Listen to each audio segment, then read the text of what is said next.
బోనం మన అస్తిత్వ పతాక. తెలంగాణ గడపలల్లా పసుపు కుంకుమల దీపశిఖ, మట్టి బిడ్డల గుండెలల్లా ప్రవహించే రక్తరేఖ. తెలంగాణ దశాబ్ది వేడుకల శుభవేళ TV9 అందిస్తోన్న డాక్యు సిరీస్ బోనాల జాతర.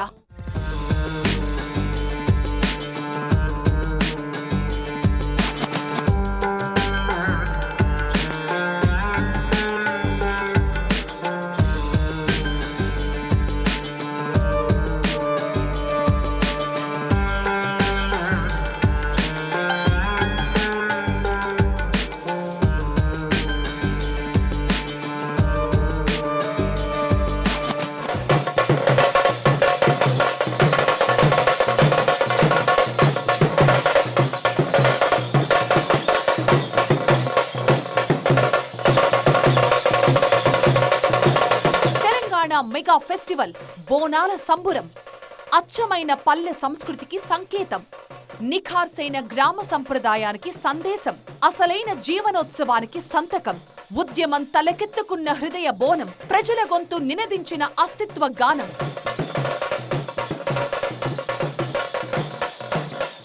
ఎల్లు ఎల్లమ్మ రాయే ఎల్లమ్మో, ఎల్లారి తల్లి రాయే ఎల్లమ్మ, ఎల్లుకో నల్లదాకా ఎల్లమ్మో, ఏడుళ్ళ జోగమ్మ ఎల్లమ్మ. ఒక ప్రాంతంలో కలిగినటువంటి గొప్ప సంస్కృతి వైభవానికి చిహ్నంగా నిలబడ్డటువంటిది తెలంగాణలో బోనం. తెలంగాణ అంటేనే బోనం బొట్టు.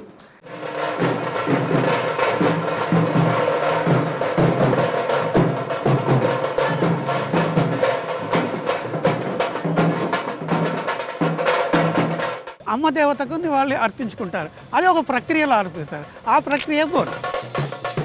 బోనం అంటే భక్తితో సమర్పించే భోజనమే కాదు, మనస్ఫూర్తిగా అమ్మకు అర్పించే కృతజ్ఞత.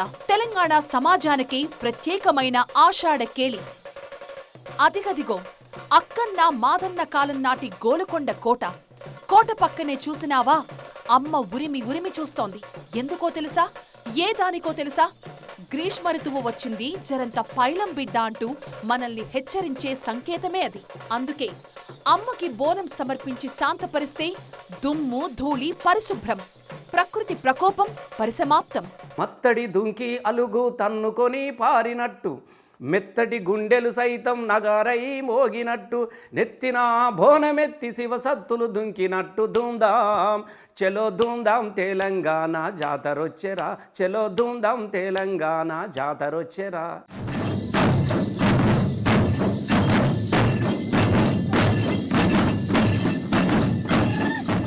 మట్టి వాసనల మకరందం బోనాల పండుగ. గ్రామ దేవతలను ఆదిశక్తిగా కొలిచే వేడుక, తెలంగాణ సాంస్కృతిక గీతిక. సంప్రదాయం వచ్చిందనంటే ఇన్ని ఏళ్ల తరబడి ఉండదంటే సామాన్యం కాదు. మనకు ఆది యుగం అంటేనే శక్తి యుగం. ఆ శక్తి యుగం నుంచి ఇప్పటి వరకు కూడా జరుగుతున్న ఈ బోనాల ప్రక్రియను సామాన్యంగా అంచనా వేయవద్దు.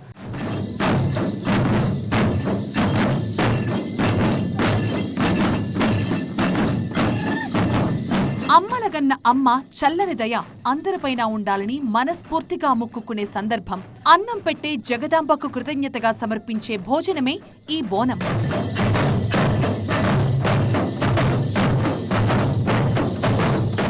ఇక్కడ బోనం అనేది కుండల్లో సమర్పిస్తారు. ఆ కుండ అనేది సింబాలిక్ ఫర్ గర్భం. అమ్మ తల్లి ఆరాధనలో గర్భం అంటే ఒక తల్లి తన గర్భంలో ప్రపంచంలో ఎక్కడా లేనంత గొప్ప సెక్యూర్డ్ ప్లేస్ మానవుడికి 9 నెలలు గర్భంలోనే ఉంటుంది. Most secured place, most safety place అదే. అందుకే చూడండి, ఏ మాత్రం ఇబ్బంది కాకుండా 9 నెలలు చిన్న ఒక ఏకకణం నుంచి మొదలుకొని ఒక మొత్తం సంపూర్ణమైన మానవుడిగా ఎదిగేంత వరకు ఉండే మొత్తం యంత్రాంగం అంతా ఇన్బిల్ట్గా అది ప్రకృతి ప్రసాదించిన వరం. అమ్మకి, స్త్రీత్వానికి, మాతృత్వానికి ఒనగూడిన వ్యవస్థ. సో అంటే ఇక బయలాజికల్గా ఉన్న అంశాన్ని ఒక కల్చరల్గా, ఒక విశ్వాసపరంగా దాన్ని కొనసాగించే నేపథ్యంలో ఏర్పడ్డ ఒక సంప్రదాయం ఈ బోనాల పండుగ సంప్రదాయం. అవును, బోనం అంటే భోజనం. వాన చినుకులతో మొదలయ్యే సంబురం పట్నం పల్లెగా మారే తరుణం.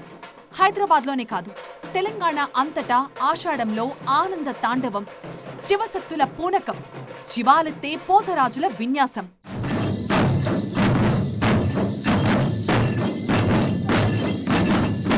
ఆషాఢం జాతర వచ్చిందంటే చాలు ఇంటి ఇల్లాలు తలంటు స్నానం చేసి వ్రతమాచరిస్తారు. భక్తి శ్రద్ధలతో చక్కెర పొంగలి, బెల్లపు అన్నం, పసుపు అన్నం వండి కొత్త మట్టి కుండలో ఉంచుతారు. సున్నం, జాజు, పసుపు, కుంకుమలు రుద్ది వేపాకులతో అలంకరించి దానిమీద దీపం వెలిగిస్తారు. ఇలా బోనాన్ని తల మీద పెట్టుకుని డప్పు చప్పుళ్ల మధ్య ఆలయానికి తరలివచ్చి అమ్మవారికి సమర్పించి మొక్కులు చెల్లించుకుంటారు. 5 ఎలిమెంట్స్, ఈ పంచభూతాల ధాతు ఏదైతే ఉందో దాన్ని అమ్మవారికి ఎందుకు సమర్పిస్తున్నాం? బికాస్ నేచర్ ని మనం ఆమె నుంచి తీసుకుంటున్నాం కాబట్టి మళ్ళీ ఆ నేచర్ తో ప్రిపేర్ అయిన వస్తువుల్ని ఆమెకి ఇస్తున్నాం. మనం ప్రకృతి, వాట్ ఈస్ ప్రకృతి? షీజ్ మదర్, అంతే కదా. ఆమె తల్లి కాబట్టి తల్లి మనకేది ఇచ్చిందో ఇవన్నీ తల్లి. భూమాత అంటాము, భూతల్లి అంటాము, అగ్ని దేవుడు అంటాం. అగ్నిని అంటే ఒక మగైనకి ప్రతీక. ఈ భగవంతుడి శివశక్తి ప్రతీకలని మనం రిప్రజెంటేషన్ గా మళ్ళీ అమ్మవారికే సమర్పిస్తున్నాం.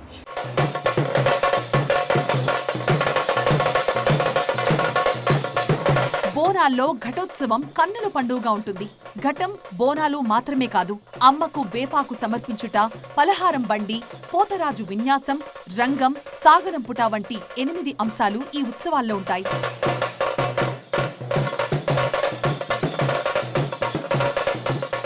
గ్రామదేవతలను ఎల్లమ్మ, మైసమ్మ, పోచమ్మ, పెద్దమ్మ, పోలేరమ్మ, మహంకాళి వంటి పేర్లతో కొలుస్తూ ఉంటారు. ప్రతి గ్రామదేవతను తమ ఆడపడుచుగా భావిస్తారు భక్తులు. ఆషాఢంలో బోనం సమర్పించడమంటే జగాన్నేలే తల్లిని ఇంటికి పిలిచి భోజనం పెట్టడమే అని నమ్ముతారు. ఇదే తరుణంలో ఆడబిడ్డలని పుట్టింటికి పిలిచి ఆదరించే అపురూప వేడుక ఈ బోనాల పండుగ. అమ్మకు బోనం సమర్పించి అనుగ్రహం పొందే పెద్ద పండుగ. ముగ్గులతోటి అమ్మవారు ఎప్పుడు ఇంటి ముందరికి వస్తుందా, శాఖలు సమర్పించుకుందామా, ఆడగిడ్డగా మనని ఎప్పుడు ఆశీర్వదిస్తుందా అనేటువంటి మమైక్యంతో 16 రోజులు కూడా ఆనందంగా జీవితాన్ని వడగుచ్చుతూ ప్రతినిత్యము కూడా మహాకాళి ఆశీర్వాదాన్ని పొందుతూనే ఉన్నారు. తెలంగాణ లష్కరులో మొదలైనటువంటి ఈ గోనాల పండగ యొక్క ప్రాచుర్యాన్ని తెలుసుకుని ఆనందిస్తూ ఉన్నారు. బోనాలంటే జాతర మాత్రమే కాదు, తరతరాల తెలంగాణ చరిత్ర, శతాబ్దాలుగా కొనసాగుతున్న సాంస్కృతిక వారసత్వం, మనుషులను కలిపి మమతలని కలబోసుకునే సందర్భం. మత సామరస్యానికి ఒకవైపు మొహరం నడుస్తుంటుంది, ఒకవైపు బోనాలు నడుస్తూ ఉంటాయి, ఒకవైపు రంజాన్ నడుస్తూ ఉంటుంది, ఇంకొక వైపు వినాయక చవితి నడుస్తూ ఉంటుంది. ఇట్లా మత సామరస్యానికి కూడా హైదరాబాద్ ఒక పెద్ద పెట్టిల్లు. బోనాల చరిత్రను తెలుసుకోవాలంటే 100 ఏళ్లు చెక్కు చెదరని గోల్కొండ కోటకు వెళ్ళాలి. జగదాంబ మహంకాళికి తొలి బోనం సమర్పించాలి. గోల్కొండ అంటే ఏంటంటే గొల్లవారి కొండ అందని అర్థం. గొల్లవారు ఎవరు అని అంటే అప్పుడు కాకతీయుల రాజులే గొల్లవారు. వాళ్ళకు సంబంధించిన మొట్టమొదట వాళ్ళు 15వ శతాబ్దంలోనే ఇక్కడ వాళ్ళు బోనాలు మొదలైందనేటువంటిది అదొక చరిత్ర మనకు దొరికింది. అవును, బోనాల ఉత్సవాల్లో తొలి బోనం గోల్కొండ జగదాంబ అమ్మవారికి సమర్పించటం ఆనవాయితీగా వస్తోంది. ఆషాఢమాసం తొలి ఆదివారం జగదాంబ తల్లికి బోనం అందిన తర్వాతే రాష్ట్రమంతటా బోనాల పండుగ మొదలవుతుంది. హైదరాబాద్లోని పురాతన ఆలయం ఇది. కాకతీయుల కాలం నుంచి జగదాంబ అమ్మవారు పూజలు అందుకుంటున్నారని చరిత్ర చెబుతోంది. గోల్కొండ కోటలో జరిగే జగదాంబిక బోనాలు, అమ్మతల్లి జగదాంబిక బోనాలు అంటే చూడండి, గోల్కొండ కోటని నిర్మించింది 15వ శతాబ్దంలో, అంతకుముందు 14వ శతాబ్దంలో కుతుబ్ షాహీ వంశస్థులు తమ కోటలో ప్రజలందరూ జరుపుకునే విశ్వాసం ఒకటి. అక్కడ వేప చెట్టు ఉంటుంది, ఆ వేప చెట్టు దగ్గర చేసుకుంటారు. దానికి ఒక కొండలు బండల మధ్య జగదాంబ ఆలయాన్ని అక్కడ ఉంటే అక్కడ ప్రతి ఏటా ప్రజలందరూ వచ్చినప్పుడు కోటలోకి కూడా తీసుకెళ్ళి వాళ్ళు అక్కడ చేసేవాళ్ళు. అంటే అక్కడ పాలకులు ముస్లింలు అయినప్పటికీ పాలకుల యొక్క నమ్మకాలు, విశ్వాసాలు ఇతర మతానికి సంబంధించినవి అయినప్పటికీ ప్రజలకుండే విశ్వాసాన్ని గౌరవిస్తూ అప్పటి పాలకులు ఆ విధమైన ఒక సెక్యులర్ భావజాలంతో ఆ గోల్కొండ కోటలో జరిగే జగదాంబ ఆలయపు బోనాల ఉత్సవాలని నిర్వహించేవారని తెలుస్తోంది. బోనం అంటే అమ్మకు సమర్పించే భోజనమేనా? బోనాలు అంటే ఆషాఢంలో జరుపుకునే ఉత్సవంగానే చూడాలా? బోనాలు వచ్చిందంటే డీజే పాటల హోరు, పోతరాజుల వీరంగం, శివసత్తుల సిగాలు మాత్రమేనా? కాదు, బోనాల సంప్రదాయం పుట్టుకకి కారణముంది. అసలు ఆషాఢమాసం ఎప్పుడొస్తుంది? వేసవికాలం వెళ్ళాక, వర్షాకాలంలో కదా? అంటే ఋతుకాల గమనం పరంగా ఈ కాలం రోగాలను తీసుకొచ్చే గడ్డుకాలం. మనుషులు రోగాల బారిన పడే అవకాశముంది. అందుకే మనుషులను అమ్మ తల్లి రక్షించాలని కోరుతూ, ప్రకృతి పరంగా రక్షణ కోరుతూ జరిపే సంబురమే ఈ ఆషాఢ సంబురం. వర్షాకాలంలో వచ్చే రోగాలను నయం చేయగలిగే వస్తువులతోనే ఈ బోనాలు నిర్వహిస్తారు. వేప చెట్టులో ప్రతి అంశము కూడా అది యాంటీబయాటికే, అది ఆరోగ్యపరమైన అంశాలు ఇచ్చేది. వేప పువ్వు కానీ, వేప పూత కానీ, వేప ఆకు కానీ, ఆఖరికి బెరడు కూడా, ఆ బెరడు కూడా చాలా ఔషధ లక్షణాలు కలిగింది. వనమూలికల్లాగా ఔషధ లక్షణాలు, దాన్ని మెడికల్ హెర్బల్ మెడిసిన్ లాగా వాడుకునేది. సో అందుకని ఏం చేశారంటే వేప కొమ్మలు పెట్టడం మొదలెట్టారు. సో వేప కొమ్మలు పెట్టుకొని ఒక్కరు వస్తే సరిపోదు, గాలిని పరిశుద్ధం చేయాలంటే ఒక్కరితోనే అయ్యే పని కాదు అది. ఒక్క కుండ పట్టుకోనో లేకపోతే ఒక్క వేపాకుల బంచి పట్టుకొని వస్తే కాకుండా సమూహికంగా ఊరంతా కదిలొస్తే ఆ వస్తున్నప్పుడు ఆ వేప కొమ్మల్లోంచి, వేప ఆకుల్లోంచి వెదజల్లబడే వాయువులు ఆ చుట్టూ ఉండే వాయువులని ప్యూరిఫై చేస్తాయనేది ఒక నమ్మకం. మొత్తం దేహం అంతా పసుపు పూసుకుంటాడు. తర్వాత తన కొరడా ఉంటుంది, చేతిలో కొరడా ఉంటుంది. కొరడా కూడా కంప్లీట్గా పసుపు లోపల మునిగి ఉంటుంది మొత్తం అది. సో ఆయన ఏం చేస్తారంటే గాలిలోకి ఇలా పసుపుని కొడుతుంటాడు, లేకపోతే తనం కొట్టుకుంటాడు, ఆ చిందులు వేసుకుంటూ పరిగెత్తుకుంటూ రోడ్డమ్మట వెళ్తుంటాడు. ఆయన ఒక్కడే వెళ్ళాడు, చాలామంది పోతురాజులు ఉంటారు. సో వారి వెనక ఈ అమ్మవారిని అంటే బోనాలను ఎత్తుకున్న ఆడబిడ్డలందరూ కూడా ఉంటారు. సో వీళ్ళందరూ వెళ్ళడం. తర్వాత గంధం పూసుకుంటారు కాళ్ళకి, ప్రతి మహిళ కాళ్ళకి నిండుగా పసుపు పూసుకుంటుంది. సో ఇవన్నీ వెళ్తున్నప్పుడు ఏంటంటే వీళ్ళు వెళ్తున్నప్పుడు పసుపు యొక్క రవ్వలన్నీ కూడా భూమి మీద పడతాయి.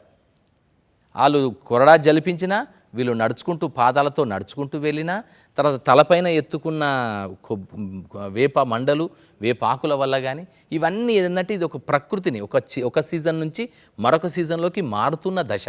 అంటే వేసవి నుంచి వర్షాకాలంలోకి మారుతున్న సంధి దశలో ఎవరైనా అనారోగ్యపరమైన కారణాలు ఎదుర్కొనే అవకాశం ఉంటుంది కనుక దానికి కారణమైన ఎయిర్ని, వాటర్ని ప్యూరిఫై చేయడానికి, ప్రక్షాళనం చేయడానికి చేసే ఒక చిన్న చర్యగా, సామూహిక చర్య ఇది, ఒక్కరు చేస్తే కాదు కనుక సామూహిక చర్యగా ఈ క్రతువు ఇలా మొదలై అట్లా కొనసాగడం కూడా జరిగింది. మము రక్షించేటి మా తల్లి పోషమ్మ, మముగా పాడు తల్లి అయ్యగల్లా పోషమ్మ, కుంకుమ బోనలే తల్లో నీకు, మయవ్వ పోషవ్వ అయ్యగల్లా పోషవ్వ అని అది మనకు తెలియకుండానే చిన్నప్పటి నుంచి. ఎందుకంటే మా నాయన మా అవ్వ అందరు బోనాలకు పోయేటప్పుడు మా ఆట పిల్లలు పట్టుకొని మా బయలోళ్ళు జో జో మా కమ్మ జో మే కమ్మ జో మే కమ్మ, గావు పిల్లాలు నీకు గటము కుండాలే జో మే కమ్మ, జో జో మే కమ్మ జో మే కమ్మ జో మే కమ్మ, గావు కొండాలు నీకు గటము కుండాలే జో మే కమ్మ. బోనాలు అనగానే లష్కర్ అన్న పేరు గుర్తుకొస్తుంది. నిజాం హయాంలో హుస్సేన్ సాగర్కు ఉత్తర భాగమైన సికింద్రాబాద్లో బ్రిటిష్ పాలకులు సైనిక స్థావరాలను ఏర్పాటు చేసుకుని ఉండేవారు. ఆ ప్రాంతాన్ని లష్కర్ అని పిలిచేవారు కాబట్టి ఆ ప్రాంతంలోనే వెలిసిన ఉజ్జయిని మహంకాళి అమ్మవారి బోనాలను లష్కర్ బోనాలుగా పిలుస్తారు. ఉజ్జయిని ఆలయానికి ఒక విశిష్టత ఉంది. ఈ ప్రాంతం అంతా కూడా డోలీ గేరర్లతో అన్ని రకాల కులాల వాళ్ళు, జాతుల వాళ్ళు నివాసం చేస్తూ ఉండేవాళ్ళు. ఈ ప్రాంతంలో ఈ సమయం వచ్చింది అంటే ఎండాకాలం వెళ్ళిపోయి వానలు పడేటువంటి సమయం వచ్చిందంటే గ్రీష్మంలో విపరీతమైనటువంటి వ్యాధులు ప్రగులుతూ ఉండేవి. ఈ ప్రాంతంలో నివాసం ఏర్పరచుకున్నటువంటి డోలీ గేరర్లందరూ కూడా ఉజ్జయిని మహాకాళి అమ్మవారిని ప్రార్థించారు. అమ్మ, మాకు వ్యాధులు రాకుండా నీ ఆశీర్వాదంతో మేమందరం సుఖ సంతోషాలతో ఉండేటట్టయితే నిన్ను ఉజ్జయిని నుంచి తీసుకొచ్చి ఈ గడ్డ మీద నిన్ను ప్రతిష్ఠ చేసుకుంటాను తల్లి అని ప్రార్థించగా వారి మొర ఆలకించి జగన్మాత అందరినీ కాపాడి రక్షించి ఈ ప్రాంతం అంతా కూడా సస్యశ్యామలంగా ఉండడం జరిగింది. దేశంలో అనేక జాతరలు, కానీ ఏ జాతరకు లేని విశిష్టత, ప్రాముఖ్యత మన బోనాల జాతరకే ఎందుకో తెలుసా? రంగం. అవును, భవిష్యవాణిలో అమ్మ చెప్పే మాటల కోసం యావత్ భక్త సమాజం ఎదురుచూస్తుంది. ఇందులో మరో విశేషమేంటంటే పచ్చి మట్టి కుండపై అమ్మవారు ఆవహించిన జోగినీమాత నిలబడి భవిష్యవాణి చెప్పటం. అసలు పచ్చి మట్టి కుండపై నిలబడటం సాధ్యమా? మరి ఎలా సాధ్యమైంది? అదంతా అమ్మవారి మహత్యంగానే నమ్ముతారు భక్తజనం. కచ్చికుండని తీసుకొచ్చి ఆలయంలో పెడతారు. ఈ ఆలయంలో పెట్టినటువంటి కచ్చికుండని మర్నాడు పూజ చేసి మహాకాళి అమ్మవారి ఎదురుగుండా ఉన్నటువంటి రాజమాతంగి అమ్మవారి ముందర కోతరాజుకి మధ్యలో గుంట తవ్వడం జరుగుతుంది. ఆ గుంటలో ఈ కచ్చికుండని కట్టి దానిపైన చాటని కట్టి ముత్తైదువుకు సంబంధించినటువంటి పసుపు కుంకుమ తాంబూలాదులన్నీ సమర్పించి అమ్మవారిగా పూజించి 8 జాతుల వాళ్ళందరూ కలిసి సాగర విధానంలో ఆనాటి నుంచి వస్తున్నటువంటి జోగిని కుటుంబీకులైనటువంటి వాళ్ళు ఆ అమ్మవారికి స్వరూపంగా భావించి ఆ జోగినికి గొడిగియం కోసి మేళ తాళాలతో అలంకరింప చేసి ఆలయం ముందుకు తీసుకురావడం జరుగుతుంది. తీసుకొచ్చినటువంటి ఈ స్త్రీని, జోగిని స్త్రీని 8 కులాల వాళ్ళు కూడా సాగర మంత్రాలతో అమ్మవారిని ఆవాహింప చేయడం జరుగుతుంది. ఆవాహించినటువంటి జోగినికైన ఉన్నటువంటి అమ్మవారు ఈ కచ్చికొండకైన నిలబడి సంవత్సరం ముందు జరిగేటువంటి భవిష్యవాణిని అంతా తెలియజేస్తుంది.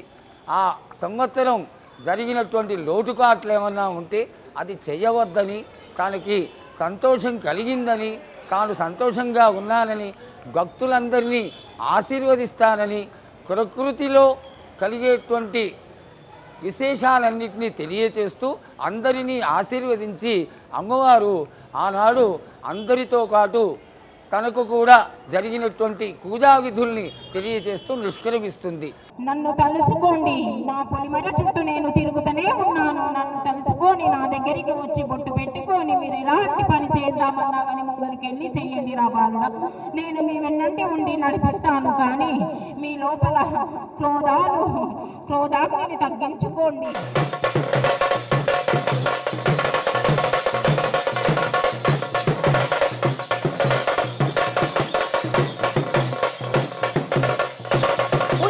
మహంకాళి అమ్మవారి జాతర ముగిసిన మరో వారానికి లాల్ దర్వాజలో బోనాలు మొదలవుతాయి.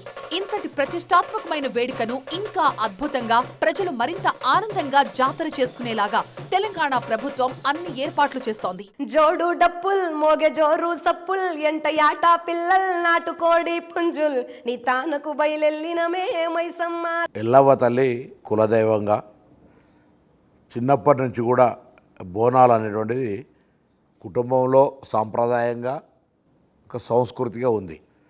సో దానిలో ఎదిగిన వాటి వాళ్ళంగా బోనాల పండుగ అంటేనే అదొక సాంప్రదాయము, సంస్కృతి, అమ్మవారి ఆశీర్వచనము, భక్తి పారవశ్యంతో కుటుంబం అంతా బంధు సమూహంగా అదొక ఉత్సాహంగా జరుపుకునేటువంటి వేడుక అది. బోనాలంటే పిల్ల, జల్ల, పేద, పెద్ద తారతమ్యం లేకుండా జరుపుకునే వేడుక. అందుకే ఒక్కసారి బోనం డప్పు సౌండ్ వినిపించగానే పారించే పాలకుడైనా సరే డప్పు దరువుకు చిందెయ్యాల్సిందే, ఆ అమ్మ సేవలో తరించాల్సిందే. నేను ఎల్లవ్వ తల్లి భక్తుడిని. ఇలా నేను ఈ స్థాయికి వచ్చినా అంటే నా కులదైవం రేణుక ఎల్లవ్వ తల్లి ఆశీర్వచనం ఉంది. పుట్టుక గౌడ బిడ్డగా నా వృత్తికి రక్షణగా ఊర్లలో ఎల్లవ్వ తల్లి బోనాలు అక్కడో ఇక్కడో జరుగుతూ ఉంటాయి. నేను మందు తాగకపోయినా డప్పు కొడితే నాకు తెలియకుండానే కాలు స్పందిస్తుంటుంది.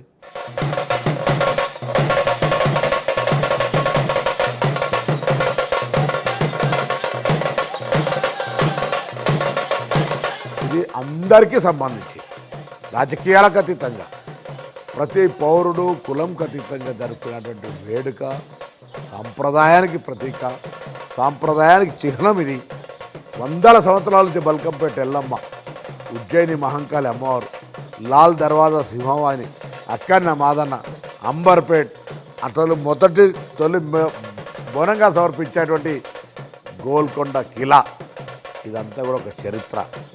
తప్పకుండా ఇటువంటి ఒక బోనం మన సాంప్రదాయాన్ని, మన సంస్కృతిని, ఆ అమ్మవారి ఆశీర్వచనం. హైదరాబాద్ అనేక సందర్భాలు ఇబ్బందులు ఉన్నప్పుడు ఈ అమ్మవారులే హైదరాబాద్ నగరాన్ని కాపాడారు. బల్కంపేట చరిత్ర 1100 సంవత్సరాల క్రితం భూమిలో 11 ఫీట్ల లోపలికి, ఇలా గుడి కూడా లోపలికి దిగాల్సి వస్తుంది. అమ్మవారు ఉజ్జయిని మహంకాళి శక్తి గురించి చెప్తా ఉంటే ఆశ్చర్యం అనిపిస్తూ ఉంటుంది. లాల్ దర్వాజా సింహవాణి, అక్కన్న మాదన్న, గోల్కొండ ఎల్లవ్వ తల్లి, మన గోల్కొండ వేనం పట్టు వస్త్రాలు తీసుకొని గౌన్లోడు కాబట్టి కళ్ళు శాఖ వచ్చినాం. సో ఇదొక సాంప్రదాయం.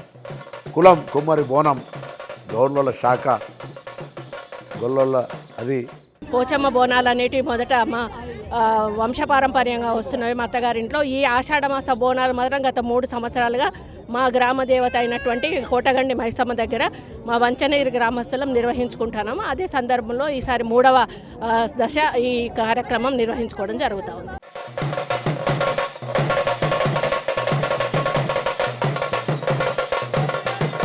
నాకు ఎప్పుడైతే ఊహ వచ్చిందో తెలిసిందో అప్పటి నుంచి నేను ఒక 7 ఇయర్స్ నుంచి నేను బోనం ఎత్తుతున్నా. వరుసగా లాల్ దర్వాజా, లష్కర్ బోనాలు ప్రతి ఇయర్ ఎత్తుతాను నేను. బోనాల పండుగ దేశమంతటా ఉన్న ఆడబిడ్డలందరినీ నగరానికి రప్పిస్తుంది. ఆషాఢం అరిష్టమో శూన్యమాసమే కాదు, ఆడపడుచుల పాదాలకు పసుపు కుంకుమలను పూసే అదృష్టకాలమిది. జనాలకు, జీవితాలకు మాత్రమే కాదు, మొత్తం లోకానికే ఆడబిడ్డే దిక్కని యాది చేసుకునే పండగిది. అసలు బోనాలకుండే మరో ఆకర్షణ శివసత్తుల పూనకం, పోతరాజుల వీరంగాలు, ఒగ్గుడోలు విన్యాసాలు. ఆ ఆట, ఆ పాట, ఆ మాట వినతరమా, చూడతరమా?